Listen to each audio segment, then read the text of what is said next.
Hi, everybody. Welcome into today's show here on JTV. Thank you to the Insurance Circle Agency and Pataki Orthodontics. I'm David Rice. That's Adam. Hello, Adam. Hello. We quite a polar vortex again that we're having. It's real cold. It's real cold outside. And all the snow that came over the weekend.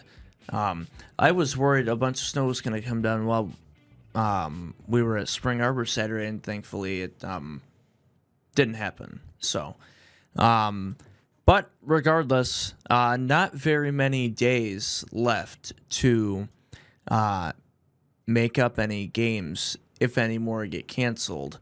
I heard the wind chill is going to be in the negatives tomorrow. Ugh. And we're supposed to be at the Cord tomorrow night. Yeah, they might have to dig us out because we might not have our spot ready. Well, and they don't really have any other dates to move it other than playing on a Saturday. Right, kind of running out of game time. Because next Monday is districts. Right. So they got to get the games in, so they're going to have to play. Yeah. Or move it up earlier or whatever. I think they'll probably get it in. I'd be shocked if they don't. Right. A lot of high school basketball happening and to catch up on. Saturday was the game of the year. We had a couple good games we've seen here on JTV this year. The good men's game a couple weeks ago at JC. We had a decent game at J High Friday, but Saturday at Spring Arbor, nothing topped that game and the energy in that building and the fans. You were there. You would have known, right? I was there. Grass Lake 20-0, 31-30 over Columbia. What a crazy low-scoring game that is. Yeah. Well, that's how Grass Lake, that's how they play. And I think you said on the podcast that they would win a low-scoring tight game. And then there you go. Couldn't get much closer than that, 31-30, and couldn't get much more low-scoring than that. No, and I had mentioned, too, if there was one team that was going to beat Grass Lake, it was Columbia. Grass Lake actually had a 13-point lead in that game at one point. Whoa. And Columbia climbed back in, but missed 2 free throws in the last couple minutes. Ooh. And then on the final play, they had to drive in for a layup and missed with still about 2 seconds and didn't get to a Grass Lake rebounder to foul in time. So, Then you had play of the year in that game as well, probably. Yep. We will show that in a second Yeah. because I sent that to you guys Saturday night when I started putting the highlights together. And I sent it to Andy, and right away he's like, "You gotta share that." But the Warriors 20-0, their first Cascades Conference boys basketball championship since 1971, and actually somebody from the 71 team was there in attendance watching. A couple of them, and somebody had a sign that said, "We're going to party tonight like it's 1971 instead of 99. 16 points for Braden Lape, 8 points and 8 rebounds for Bryant Cook. 20-0 Grass Lake. Even though Columbia lost, the play of the year for sure. Derek Sanders, one of the 2 or 3 best basketball players in the Jackson area, just with an absolute monster posterizer dunk over Collins from Grass Lake. I just had to keep watching that when I was going back and editing. I just had to go back and keep watching that over and over and over and over again. And the Columbia student section, I think some of them watch. That's how we make it on their social media. See, I have to mention them to get our numbers up. Yeah, there you go. But no, they just, the whole building pretty much shook when that happened. I bet. And their reaction was nuts. See it at the end of the clip there. But that's in the highlights, and I hope we see another dunk like that once we get to districts next week. Columbia is actually playing Chelsea, more on the district matchups before we go to break, but Columbia playing Chelsea, who we just saw against J High a few weeks ago, and Center will be playing the winner of Western and Pinckney. So we're going to, if it all lines up, we're going to get a Center versus Columbia district final at Columbia. And that's going to be really good. I was going to say, sounds pretty good to me. And in the girls, Western girls, really good team, still undefeated, I think, in conference play. Center and Columbia for girls, too, all in the same district. So that's going to be tough as well. So, and girls district, we don't know who plays who yet. We'll find out this coming Sunday for the girls. But Grass Lake and Lumen, the two best girls teams in the area, are going to be in the same district as well. So, and the game before Grass Lake at Spring Arbor, Hanover over Michigan Center 66-44. They won third place in the conference. Luke Soper, 28 points, 10 rebounds, and 5 steals. This was very shocking to me because just a week or two ago, Center beat Hanover by over 20 at Center, and now Hanover responds with a 22-point win over them at Spring Arbor. But Grass Lake on top of Columbia 31-30. And after the game, got a few words from Braden Lape, who had 16 points, and the coach, Marshawn Norris. Let's take a look. Hard. They work really hard, and I'm proud of them. Not much I can say. They just work really, really hard. And Columbia's a really good team, and we beat them 2 times this year. So that says a lot about us and the hard work that we've put in. The same thing I've seen for the other 19 games. Just work really, really hard. Stay together, talk, finish the plays with the ball. Every possession is the game winner, right? And we have that mindset 0-0 all the time. So we just stuck with what we know, and they got the job done tonight. You know, just looking for another year, and our senior class is really showing up this year, and you know, we're just looking forward to keep going in districts. I think for sure, after not making the playoffs, we were 6-3 in football. You know, just kind of looking for the revenge. And this season, we've got it done so far. Being a 20-0 Grass Lake basketball team has not been heard of in a long time. But, you know, proud to make the guys that come out here. You know, there's a couple guys that were from the conference championship team in '71 that came out and to support. You know, it's great, a great feeling to do that right after, you know, having an unfortunate football season. So you can check out photos from both of those games and more online at JTV.tv. You know, I wish we could have all been there. That would have been Really sick. That would have been a great game. And at halftime, or in between those two games on Saturday, they revealed the Boys Cascades Conference honors, the all-conference players. The Dream Team, the conference MVP, Player of the Year, Luke Soper from Hanover Horton. So congratulations to him. 28 points, 10 rebounds, and 5 steals in that game against Center. I figured it was either going to be him or Derek Sanders from Columbia. I think either one is great. Either way, they're both first team or on the Dream Team. So congratulations to Luke Soper. Also on the Dream Team, Caleb Blond from Jonesville, Braden Lape, Derek Sanders, and Jaden Watson from Center. First team, Jacob Collins from Grass Lake, Trey Collins from Michigan Center, Connor Marcinak from Leslie, Nolan Schill from Columbia, and Tyler Null from Napoleon. And second team from GL, Bryant Cook, Travis Collins from Center, D'Angelo Alexander from East Jackson, Grant Johnson from Manchester, and J.J. Russ from Hanover. So congratulations to everybody. Congratulations to Grass Lake. We watched them a couple times this year, and I've said it before. I think, you know, is this a team that can make the Breslin?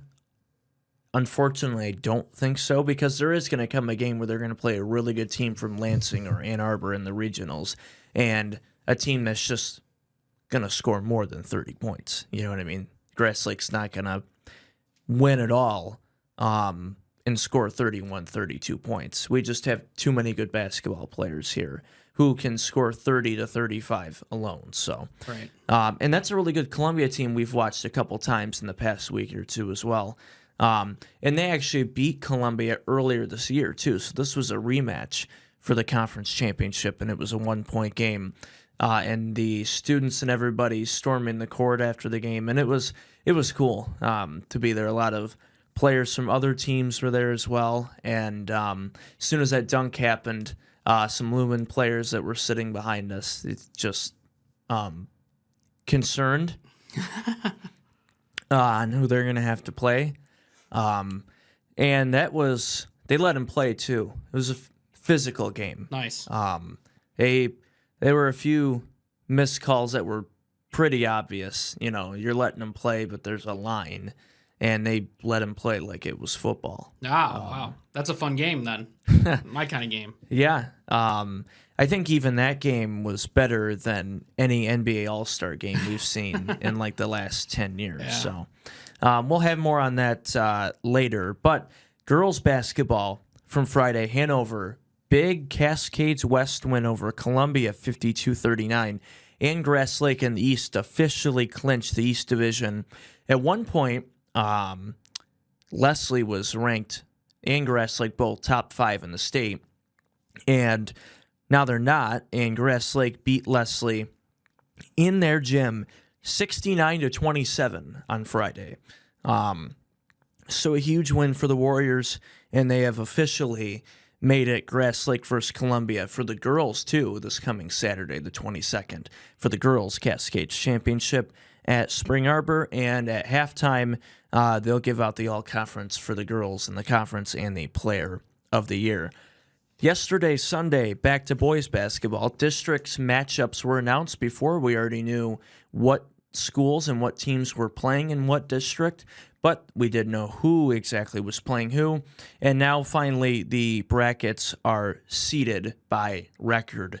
So on Monday, next Monday, the 24th, J High taking on Northwest. That's Division 1 at Holt, and the winner will play Okemos on Wednesday. That's a really tough district. Unfortunately, I don't expect J High or Northwest to make it out of the past Wednesday. They have Mason, who I think is 16-3, and Okemos, and then Mason is 18-2. So really tough district for them. Columbia D2, as I mentioned earlier, Western playing Pinckney on Monday. Winner will get Michigan Center Wednesday with Chelsea Columbia after that Wednesday. Division 3, Springport Leslie Wednesday night in the semifinal at Dansville. The winner will play for the district championship Friday. Hanover Horton, that's the one district I think we all have circled that I hope most of us plan on watching Wednesday and Friday. Monday, EJ Napoleon, Hanover versus Vandercook, and the winner of that game will get Grass Lake. Winner of EJ Napoleon will get Lumen. So if it all lines up and the favorites take care of business, we will get that Lumen Grass Lake District Championship. Lumen, they just lost yesterday in the Catholic League Championship to Riverview Gabriel Richard, who's still a top 3 team. I know, a top 3 team in the state. They already played them once earlier this year as a regular conference game. Lost by 20-something. Just lost by over 30 yesterday to them. And if Lumen were to beat Grass Lake and go on a regionals run, they would line up with them for a third time. I guess those kids downriver don't joke around, man. That's crazy. I think you would know. I right? do. I do, specifically in Riverview. I can tell you that. And then Division 4 at Pittsford, JPEC, and Jackson Christian are in that district at Pittsford, and they will both play on Wednesday and fight for the chance to play in the district final Friday. And then Concord D4 hosting a district. They will play Litchfield Monday night. So getting right to that middle of the sports season here in the winter sports, where all the districts and all the championships and everything starting to happen at once. So every day you can go on our website, jtv.tv, and keep up with all the craziness in high school sports right now and everything coming to an end for the winter season and before spring break, which is about a month away ish. So coming up later on the show today, Jackson College baseball, that's right, baseball, began with their spring training. Another local high school football player committed for college. We've got wrestling regionals, bowling, cheer. Tom Izzo became officially the best coach or second best coach in Big Ten history. debatably with Bob Knight, but now we just broke Bob Knight's Yeah, record. that's right. Also, the Four Nations face-off. Victor Wembanyama trying to cheat in the All-Star Skills Challenge. Something tells me that was Chris Paul's doing. I don't know why. That's what they said on the broadcast, really? Oh, too. that's yeah. funny. And Michigan State basketball, huge matchup coming up on Friday. So a lot to get to, but we will get to Jay Hyde Tecumseh when we come back.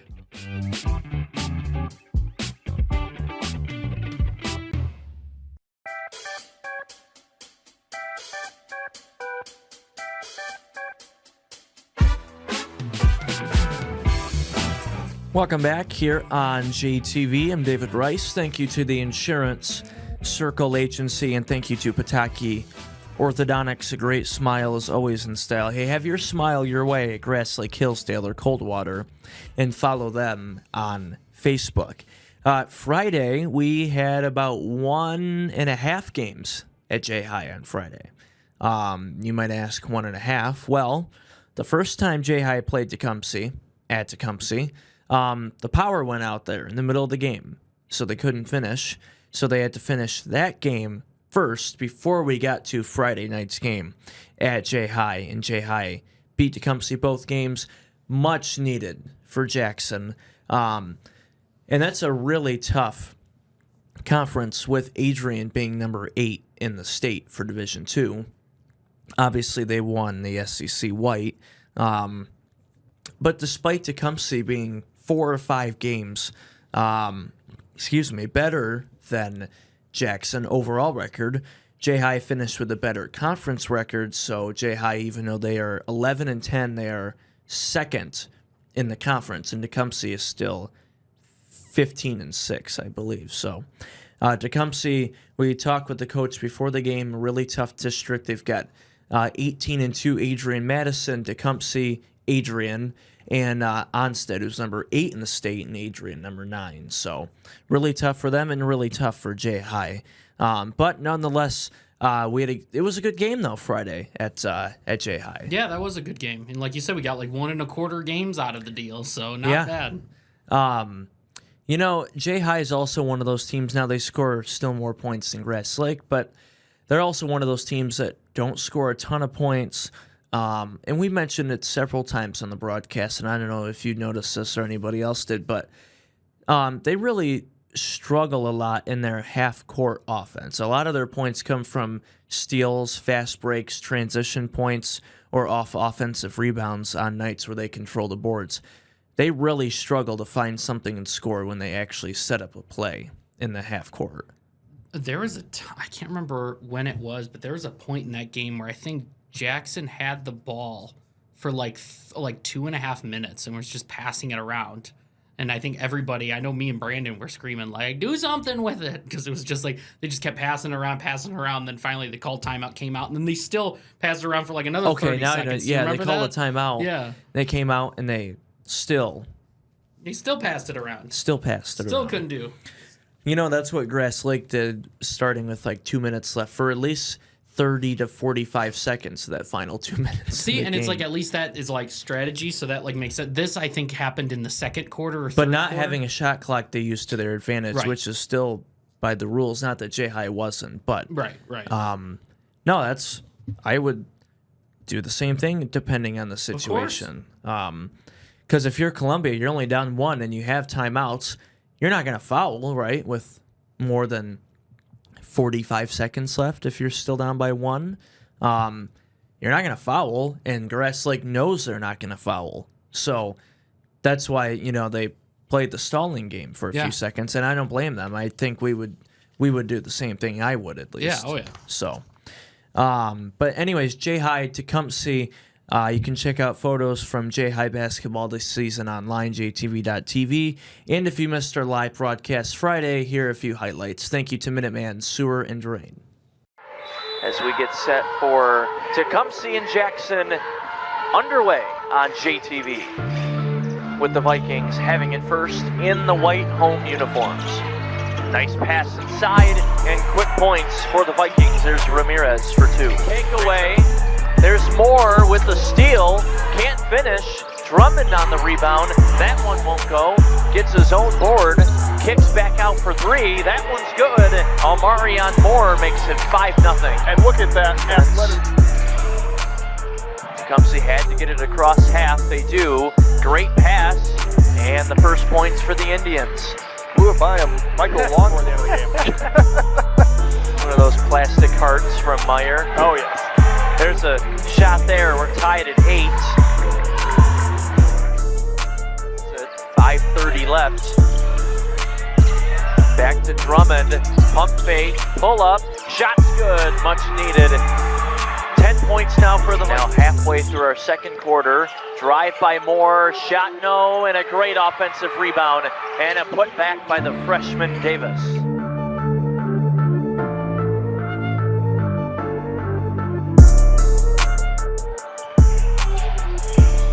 Here's a drive here, all the way through the defense, and they can tie or take the lead here, but a turnover, taking advantage of it. Drummond with the numbers, and a nice putback and finish by Jaden Ross. Jaden Ross, amazing on the board. They're going to struggle trying to find a shot. Yeah, you see that speed on display to get down there, but then, again, they struggle, but they're...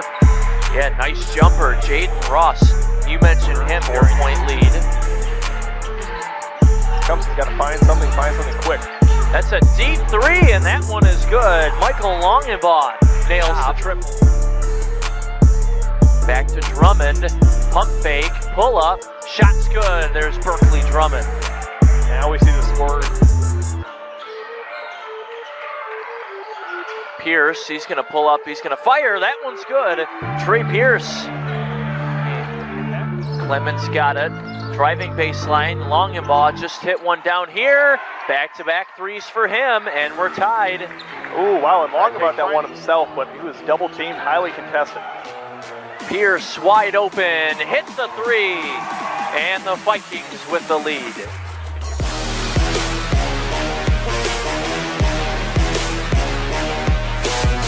They're down by 5. Drummond, nice look, and Ross lays it in. Beautiful no-look pass right there from Drummond to Ross. And back out Davis. Had a shot there. Ramirez drives in, and a nice finish. Great body control. 3 on the other end. Longenbaugh, that shot won't go. Offensive rebound, and a finish there for Clements. Palmer gives it up. 3 up top is good, and it is a 6-point game. What do you know? They actually you can find on our website at jtv.tv. Here's a 3. Longenbaugh won't go. They're down by 6 with 1:25, and a steal by Davis. The freshman Kylan Davis with the finish, and it's an 8-point game. Good. Drummond with the rebound, and that is going to do it. Jackson High will move to second place in the SEC White Conference and go to 11-10 overall on the year. 42-31, Jackson over Tecumseh here at home. What a win for them. Stay tuned. We'll talk to Coach Barnes, and our post-game show continues from J-High in a couple of minutes.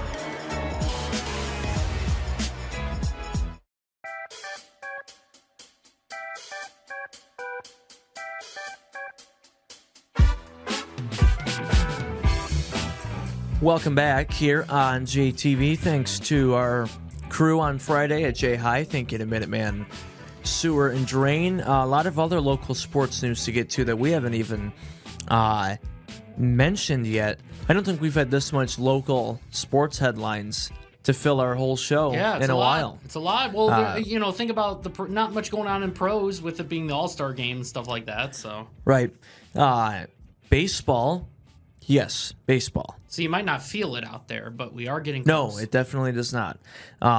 But Jackson College baseball officially began their spring training games out of state. They lost both their opening games this past weekend, 0-2 overall to start. And I believe our first live baseball game coming up start of April will be at JC. All right. So looking forward to that. We did a couple games there last year. It was tons of fun. I had fun doing baseball. It was, and it was just the weather was just starting to get nice again. And we had the windows open in the box up there. So that's right. Remember when we did that game, we did that Spring Arbor game? Were you at, you were also at that Spring Arbor game when it rained like crazy before the game started. And then it just stopped all And of then a it sudden. stopped, and then we were fine. But I remember And then it rained a little bit. and I was out in center field, and I had to Oh, run yeah. as it was crazy raining. I had to run from center field over there, and Yeah, I it was just remember I that. was drenched by the time I got Oh. back. It was hilarious. And I think everybody had to pee really bad by the end of that game because it went to 11 innings. It wasn't just everybody. walk-off? It was me. I was dying. Dying because I think it was like maybe like the fourth inning I had to. So it was like. Then And it even went to though I extras. was doing like 4 different responsibilities Yeah, that you were all game, over the place. sideline, helping the guys in the booth, because at the time, Max, that was his very first game. That's right. We had 2 brand new announcers. So I was helping them. I was doing the sideline reporting, helping, utility in and out of the trailer, and whatever else Yeah, was it was quite the show. needed. Yeah, water boy. But no, it went to 11 innings, and even I couldn't hold it any. I think everybody, doing that. Everybody was everybody was in rough shape, but we all made it through, and that was a fun experience. But yeah, we'll be back at Spring Arbor, I believe, for a game or two. We'll be at JC a couple times for baseball, and maybe even a high school game. Who Yeah, knows? that'd be cool. Not going to give any details away, but Well, I don't think we have 100% of all the information yet, so we're gonna we're figure still out where working we're gonna out be. the details. Of course, everybody's gonna hear it on here when we know First. So, yes, of course. But JC started baseball, and on our daily scoreboard, you can find their scores from the spring training games. And high school football news, definitely doesn't feel like football weather either. J-High senior Blair Pippin officially committed to play football at Adrian College over the weekend, so congratulations to Blair Pippin from J-High. High school wrestling regionals, a ton of individual state qualifiers from our area heading to Ford Field next Saturday for the state wrestling finals. Western and J-High each had a wrestler in Division II, a lot in Division III, several from Napoleon, Michigan Center, Columbia, Grass Lake, and then in Division IV, 3 wrestlers from Springport as well in D4. So next Saturday morning at Ford Field, the state finals for wrestling. Cascades Bowling. I know we haven't really covered bowling a lot on this show this year, but I did want to give a shout out to the bowlers because, they're one of the sports that we cover and pictures and stuff here in JTV. But the boys bowling title in the Cascades went to Jonesville over the weekend and Grass Lake for the girls. And in competitive cheer, again, another sport we haven't talked a lot about here, Michigan Center advancing to the D3 regional this weekend, going all the way to Heartland. I don't know where Heartland is at. We might have to look at that during the commercial break. But Michigan Center is hosting the D4 regional. Hanover and Vandercook Lake will be there. So for all that and for the individual names who qualified in wrestling and all the times and dates for cheer and bowling regionals and everything else, JTV.tv. And, of course, subscribe, too, to JTV Sports anytime for free, especially now that we're getting towards the end of the winter season, really starting to ramp up spring in the next couple weeks, even though it doesn't really feel like that outside at No, all. it definitely doesn't. It's nice and chilly out there. Yeah. But you can subscribe to your favorite school or more than one and keep up with everything that's happening at this time. So a lot of good things happening, a lot of football and softball and basketball, baseball commits in our area. Yeah, and I looked up Heartland, by the way. That's north of Ann Arbor. It's kind of the halfway point between Detroit and Lansing, I would say. Okay. So kind of below Flint, but between Detroit and Lansing. Yeah. If I Yep, have the map right. you have that See, right. just look at it on here. That's what I'm doing. Yeah. Yep. When we come back, the NBA All-Star Game, Draymond Green was not happy on the broadcast yesterday. I think a lot of people weren't happy. It was back to normal of the All-Star Game being terrible. Even all the players didn't want it Yeah. either. Tom Izzo made history and the Four Nations face-off over the weekend. So more on all that when we come back on JTV.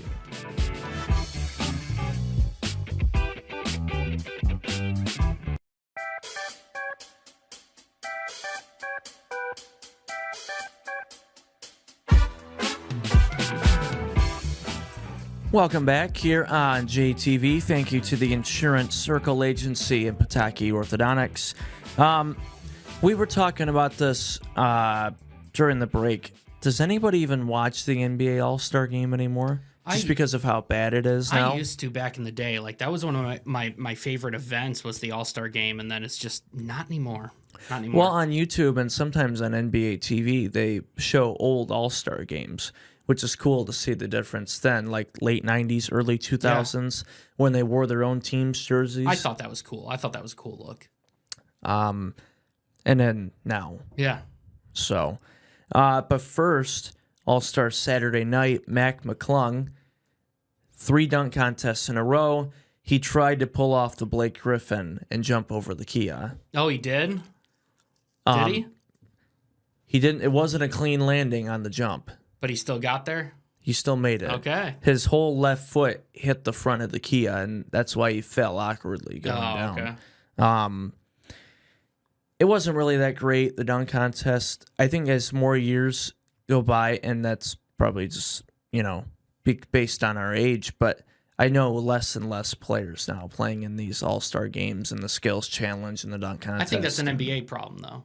Like, I think that's right. Not prioritizing the contestants. Like, gone are the days of having Vince Carter and these stars in there. Now it's just kind of like, well, the Mac McClungs of the world can get noticed by doing this, but other guys don't want to do it. Like Levine and Gordon don't want to do it. Like, that was the last dunk contest to me that was good. The last Levine and Gordon. It was amazing. Yeah. Can they both do it again?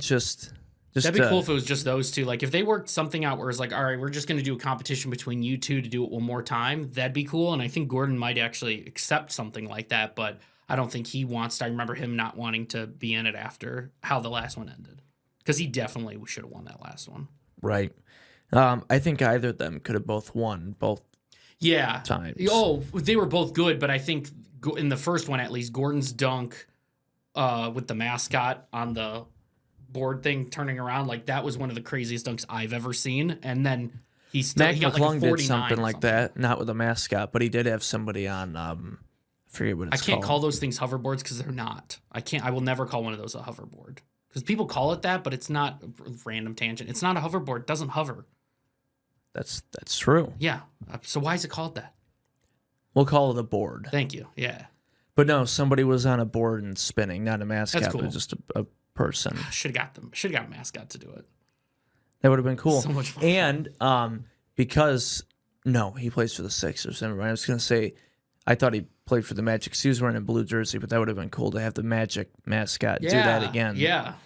And then Tyler Hero won the 3-point contest again. I didn't watch any of that. Well, I was at Spring Arbor. And then the Cavs won the skills challenge.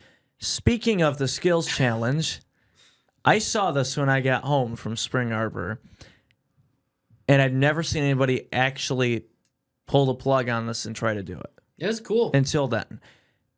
Wemby and CP3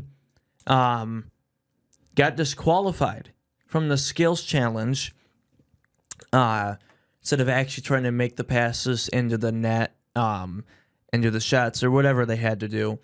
Because you can have up to 3 attempts at every single station in that time. So they just get rid of the balls. 1, 2, 3. 1, 2, 3. 1, 2, 3. Yeah, it was crazy. Did the passing drills or whatever they're called, but did not do any of the shots. Every time you ran up and there was like 3 racks of balls in a row and just threw them down and just kept going. And like everybody was so shocked. People were booing. I think Donovan Mitchell was doing thumbs down at it. Like it was interesting. Never seen that before. I don't know why they just didn't, because they have an official for that. It took them a while to make that decision, though. I was going to say, why didn't the official just stop it there? Probably because he didn't know what to do. That was one of those things where they were talking probably with, who knows, maybe somebody from the NBA, like, hey, is this legal? Like, can they get away with this? Well, were they trying to cheat their way into winning? Yes. I think they were exploiting a rule is what they were doing. Right. But there technically isn't a rule in that, you just get up to 3 attempts and if you don't make the third one, then you just move on. Yeah, I think they they did get disqualified, and I think it was because they didn't make like an actual effort to shoot the ball. Was like I guess an actual rule, If they would have like just purposely missed, which they could have. That would have been But then at that point, you might as well try to make it. right. Yeah. I don't know, but they certainly did not win the skills challenge. No, not when you're disqualified. Right. And then dunk contest went to Mac McClung. And then, I will admit, watching those mini games to 40 yesterday with the 2 semifinal All-Star games, that was not the worst NBA All-Star game I've ever seen. Certainly not the best by any means. And there were so many, even watching college games on Friday night, so many college commentators on ESPN and other networks complaining about how long the games take because of how many times they go to the replay monitor in college. And if it's a flagrant, if it's a common foul, and then same thing in the NBA with the All-Star game, the format sucks and, the players don't care as much anymore. And, in the pregame, they had asked Draymond, because it was in San Francisco, about the new format and will it change the mindset of the players going into it. And he's like, no, actually, it made it worse to me. I would rate this a 0 out of 10. And he thought all of it sucked. And they need to make a change again. Well, and then I've heard whispers, I think that it was mentioned to Giannis during a press conference, was like a USA versus world game be the main All-Star game.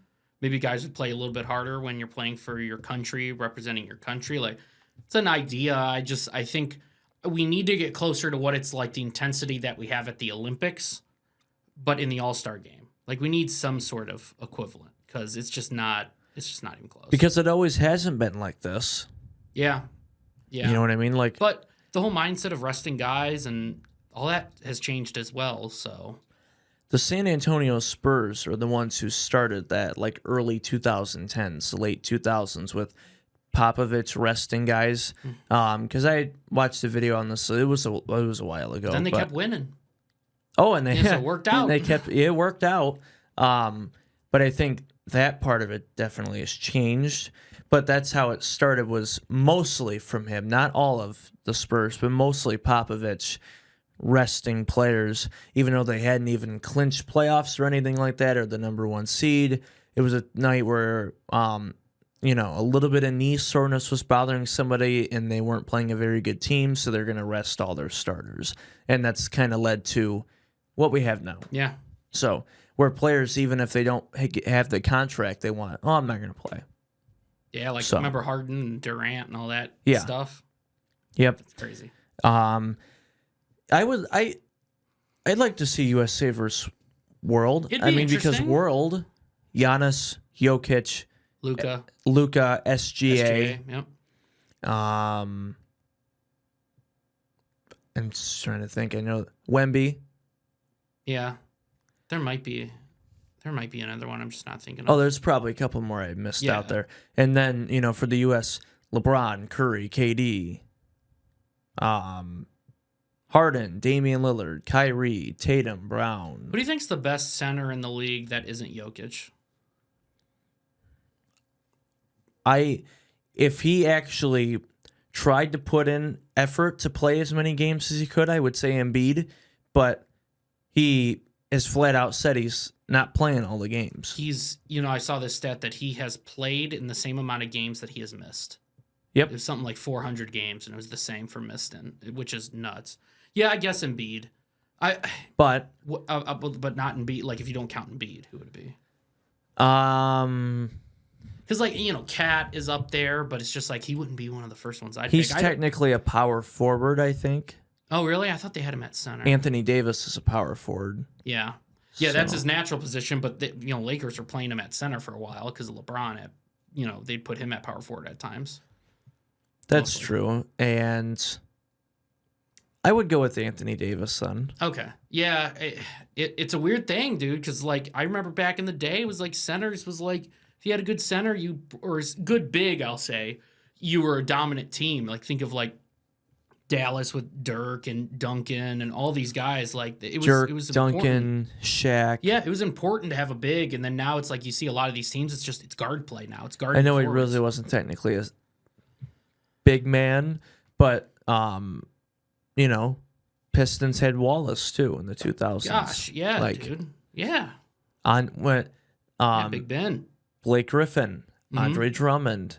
Just goes on and on. Well, yeah. Wemby. Remember when we drafted Andre Drummond? We drafted, I think, Greg Monroe, and then we drafted Andre Drummond. God, we were hoping for like that. power forward center, like two bigs to kind of be in charge of our team, and then it just didn't work out with those guys. I like Drummond. It did. I will say Drummond played his butt off for us, and I swear he could get you like 30 rebounds a night, which was pretty sick during his and because Embiid doesn't play every game, Andre Drummond, he's getting starting time. yeah, and he's doing okay for them. Yeah. Him and Maxey, and then when Paul George comes back. I love having a center like that where it's just somebody that is just like a Ben Wallace or somebody that's just going to play Joakim Noah, like a guy that's going to play awesome defense, get you a lot of rebounds, maybe isn't necessarily a scorer, but you got your guards and, other players to be able to do that. So, Greg Monroe, that's a name I haven't heard in a long time. Do you remember Brandon Knight? That was right I around do. that time too, yeah. Stanley Johnson. Oh, gosh. God, what's another name? And those teams were bad. Those teams were not those fun were to watch. horrible. Yeah. Other than Drummond, I felt like at that time we had like no identity as a team. Greg Oden. Oh, geez. Well, yeah, that's unfortunately one of the biggest busts of all time because of injuries. If not more, the. yeah, injuries more kind of derailed it than just like his play. Trying to think of more Pistons players there. Like around that time. Yeah. Most of my Pistons knowledge goes back to like 04 to like 08 or so. Like, that's kind of my heyday because that's like when we had like Antonio McDyess, Lindsey Hunter, all those guys. Oh. But yeah, those are fun teams. I think I saw when I was a little kid, we went to a Pistons game. This was 2015 or 16, where the Pistons for a couple years in a row made the playoffs, but got swept by like Cleveland in the first round, LeBron and Kyrie. Yeah, oh yeah. But we went to one of those playoff games here at Detroit, but we were having dinner somewhere, I think either before or after the game, and I swear to God, I saw Greg Monroe in the bathroom. I was like 8 years old. And I was going into the bathroom by myself. Oh my gosh. And I swear it looked like Greg Monroe. Right Should have said something. Right in the stall next to me. It's like an 8-year-old kid. I had no clue at that. Yeah, of course. time, though. Could have just been some random dude for all you Are know. you Greg Monroe? Don't mean to bother you while you're peeing. Can you sign this, please? Oh my gosh. Trust me, I know that they deal with that on a daily basis, I bet. Yeah. That's probably why they would only go into the stalls with the doors. Yeah, Even there, gotta have privacy. Probably.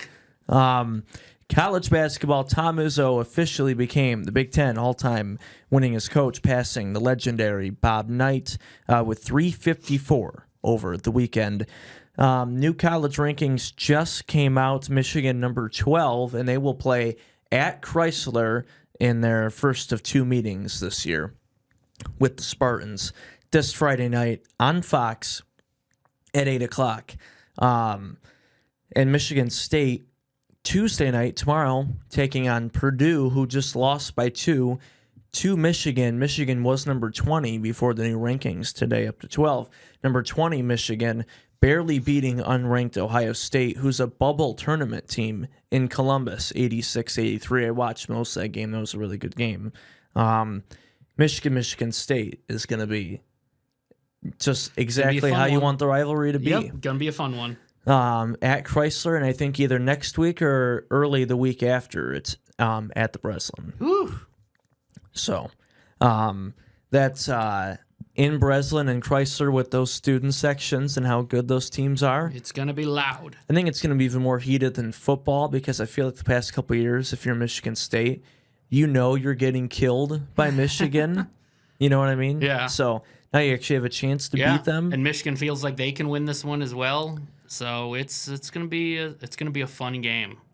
Yeah, and the last Michigan's won 5 or 6 in a row now, and they've all been by 4 points or fewer, Really? including Ooh, yesterday's game. So if they would have even lost 2 or 3 of those games, it'd be a much different direction Definitely. in the rankings and how the season's going right now. That's basketball for you. Yep. And in hockey news, I didn't really watch it this weekend, so you might have to fill me in on more details. But the Four Nations face-off, Dylan Larkin made the final goal on Saturday. Yeah, so that was kind of the deciding goal. That was to put them up 2-1. Got an empty net later at the very end to make it 3-1. But that was the important goal. So it was really cool to see Larkin and talk about like you know earlier talking about like USA versus the world. Would that help the All-Star game? This to me was like the most intense hockey for them outside of the Olympics and outside 2 of the NHL. seconds into the game, literally at 1958, there was a fight. It was awesome. It was awesome. People booing during the national anthem there. It was ridiculous. See, that's disrespectful. Well, yeah, of course. I don't think we'd do that same thing, but it was pretty awesome. Us Americans are nice. Yeah, sometimes. But yeah, definitely fun to watch. Right now, as we speak, Canada's facing Finland. I'm pretty sure winner of that game will face the U.S. in the finals. Canada's up 3-0 after 1. It'll probably be Canada against U.S. again, I'd presume, for the championship. So definitely tune into that one. And that is, Thursday night? Yes, Thursday on ESPN, 8 o'clock. Nice. Now, I thought they had college basketball that night. I don't know how they're... See, they screwed up a few weeks ago. They had a really good...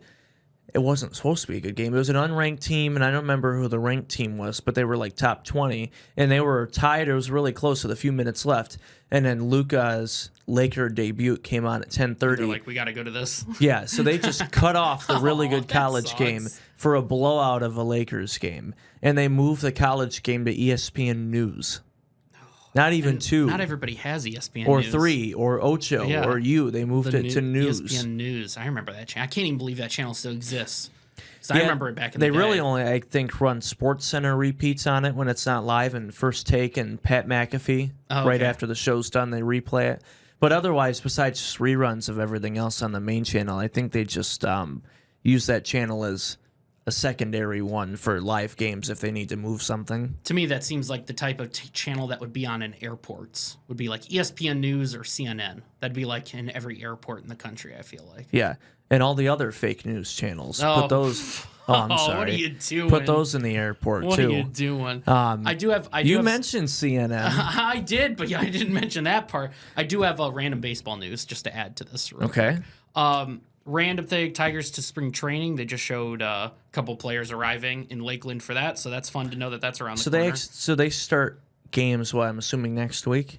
Pretty soon. Or 2 weeks? All the positional players, pitchers and catchers, I'm pretty sure have been there already for at least a week to 2 weeks to get acclimated and ready to go. But I think all the players are starting to show up. I hear a big thing of why they show up so early is allergies, I hear, is a big reason why they want to show up and kind of get acclimated to the Florida weather before they start. Yeah.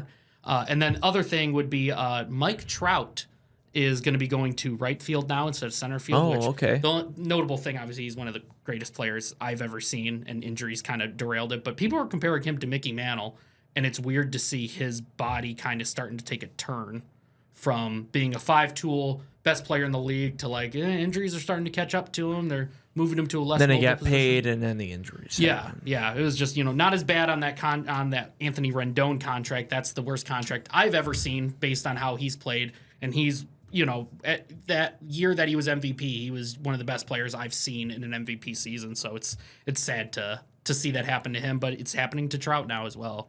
But LA's got a new baseball star now, just for the other LA team. Jeez. But I mean, yeah, and Sasaki too, which a lot of people might not know who he is yet, but boy, by the end of the season, I will make a statement now. You have a prediction to make. I have a prediction. I have a guarantee. I will say Skubal wins Cy Young for the second straight year. Okay. And Sasaki is going to win Cy Young in the NL for the Dodgers. That's my prediction, and he'll win Rookie of the Year as well. That's my prediction. We'll see if I'm right. So you don't think Shohei's going to win the Cy Young? I haven't looked it up yet, but I don't know if he's cleared to pitch yet this season. I haven't looked too much into his news, mainly because it sucks that he's a Dodger. I just don't like the Dodgers, man. I really don't. Mm-hmm. They're just not a fun team to root for, especially with all the money that they have and everything. Like, and they're just winning all the time. Oh, just the money that they have. Well, and you can thank Shohei for that because Shohei deferring all that money, that they're able to go out and still purchase with his contract, which... To be honest with you, I don't see why more players, not just in baseball, but in sports in general, I don't see why more players don't do that. Tom Brady A lot did. of players talk. Tom Brady did. Yeah. Right, but I don't see why, because there's, especially basketball, there's players who complain, I don't have enough help, we need to win, we need this kind of player and this and that. Sacrifice some money, make the... But they still want to get paid the big bucks to carry the load. But too bad, you either get paid and you don't have the help, or you sacrifice some money, but you have probably half higher chance of winning a title if you defer your money, pay other guys to come in, help, and win a ring. I mean, I don't see why more don't do that. Yeah, I mean, I think this Ohtani contract kind of broke everything. So I kind of think this Ohtani deal is what's going to start, at least in baseball. I think you're going to see a huge, like a mass exodus of players leaving teams, going to other teams, deferring money, like to the Yankees and stuff like that over the next few years, to places that can afford to bring in a lot of big talent and could totally change teams. I mean, we'll see what the Mets do with that big Juan Soto deal, but I'm so excited for this baseball season. I'm so excited. Yeah, the way the Tigers ended the year last year. Yeah, and you just hope they can do it. Obviously not getting Alex Bregman was a big deal. Yeah, because they were one of the front runners, and then all of a sudden it just felt a change, and then he wasn't in. The Tigers weren't in the picture at all. I think they're fine with what they have now. Obviously, look what happened last year, but I thought the Tigers could have used some, an infielder, like Bregman, especially because we don't know what's going to happen with Javier Baez. Yeah, we kind of want a batter with pop, right? Like, we want a batter that's just like that. And right now, Carpenter is getting to be that part, and everybody's going to get a year older, so we'll see that. But, like, I really wanted that batter where it's just like I felt like back in the day when Miguel Cabrera stepped, like, I was always looking at where we were at because it's just like, all right, we're only 3 batters away from Cabrera. Like, something's going to happen when it gets there. We don't have that anymore. So I'm hoping that Kerry Bonds or somebody can step up and be that guy in the lineup. There was a few years where, the batting order, not in order, but Cabrera, Victor Martinez, he was a pretty good hitter. Dude, remember JD? Oh man, I've heard whispers that ended. I've heard whispers that JD could potentially be on the move and could come back to Detroit. I saw like whispers of that, so we'll see. Then if Devontae can actually publicly say if he's coming back to Green Bay, that'd be nice too. Ugh. He did post something in green and gold. Oh, you're looking into it. Oh man. Just saying. I'm one of those believers. I can tell. That would be nice. I know you'd like that. But no, at one point they had Cabrera, JD, and Victor Martinez. Justin Upton, Fielder. Castellanos. Yeah, Fielder, Castellanos. We had Jose Hunter. Iglesias batting 9. Yeah, Torrey Hunter would bat Torrey second. Hunter, Iglesias. I mean, I still remember Avila. I still remember when we traded Fielder. I do believe that made our team better. I loved Prince Fielder, but I believe that made our team better because we had Ian Kinsler batting leadoff, then Torrey Hunter. Yeah. So it was like you had these 2 awesome fielders and awesome batters to lead off, and then you got Cabrera and Vmart and JD and Castellanos and Avila. All these guys. It was just, man, those teams were so awesome. Right. So great. I think if one of those former players that's still playing can come back and, do one more go around, 1 year with the Tigers. Yeah, I was hoping Verlander was going to join the staff, and then he decided to go to San Fran, which kind of blew my mind. I don't know what he's doing in San Fran. I'm not sure. If this was 2015, yeah, it would have been even more upsetting because he would have won with Mad Bomb and Verlander. Oh, Imagine man, if they would have been on the same. Oh, that would have been a crazy one too. And then, yeah, I think that's it. But back to the money real quick though. I don't know why, especially in the NBA, like I was mentioning more, there's always somebody who's complaining they don't have enough help or they're not getting paid enough. Look what happened to Jimmy Butler. Mm-hmm. How come a team Or, how come he didn't come to Golden State? Because, Steph Curry, he may not be averaging as many points or assists, but Steph is still Steph Curry. He wants to win one more ring before he retires. And now they have Jimmy Butler and Draymond's still hanging around.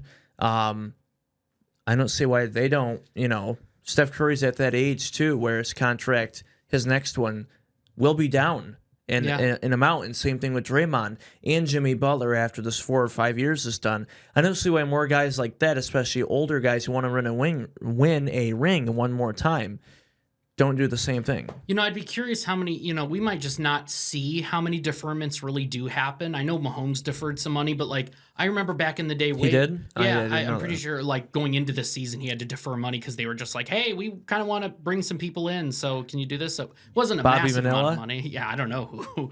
But I remember Red Wings doing that when Brett Hull came in 01, 02 with that crazy team. They had to defer a bunch of money to get Brett Hull on the team, just to add one more piece. So I think it's happened a lot. We've never seen anything this big. That Ohtani deal is just unlike anything. And we might never see a deal that insane again, especially we'll find out what happens in 15 years when they're paying a bulk of that money, to see, is it viable? Right. So a lot of good college basketball coming up this week. A lot of good top 10, top 15 matchups. Top 15 Spartans Wolverines Friday night. Thursday night, TBD still. We'll let you know on our Wednesday show for our final live basketball broadcast of this season. I feel like it flew by. I feel like we just had Thanksgiving, Lumen football at Ford Field, Christmas shot clock at Spring Arbor, and now here we are. Yeah, it's getting to March. Yep. Want to start playing your best basketball now, and of course all the sports at this time. So subscribe to JTV Sports. Tuesday night will be at Concord. Huge Big 8 conference battle as they take on their Jackson County rival, Springport. And more details coming up in the next week or two. But the Jackson County All-Star basketball games are returning for the second year. So we will have one of the area coaches join the show in a few weeks. Excited to have him on. And he also helps put together the All-Star games. So we'll give out the date and all the info and who's playing in the games when it gets closer to time. But save the date coming up around mid to the end of March for the All-Star game. So I'm excited to have that. We had a posterizer in that one last year, too. Do you remember that at Spring Arbor? There were a couple crazy dunks in that game. Yeah, so looking forward to that. That's a unique broadcast and tons of fun. For sure. Andy roaming the benches. Yeah, oh yeah. This is the one game where we get to actually interview the players and, during the game, and they have fun with it. And so it's cool. I think me and Pat did that last year. So I'm looking forward to it again. Some more details on that coming up. So, of course, JTV.TV for photos and our Center for Family Health scoreboard. And Tuesday night at Concord 645 with Matt Kibbe and Sir Patrick O'Dowd. So, and then I will be with you with me and TBD on Thursday. But that's Adam. Thank you to Pataki Orthodontics. Thank you to Minuteman Sewer and Drain for helping us bring you live high school and college sports. And thank you to the Insurance Circle Agency. Thanks for watching and listening. And have a great day. We'll talk to you Wednesday.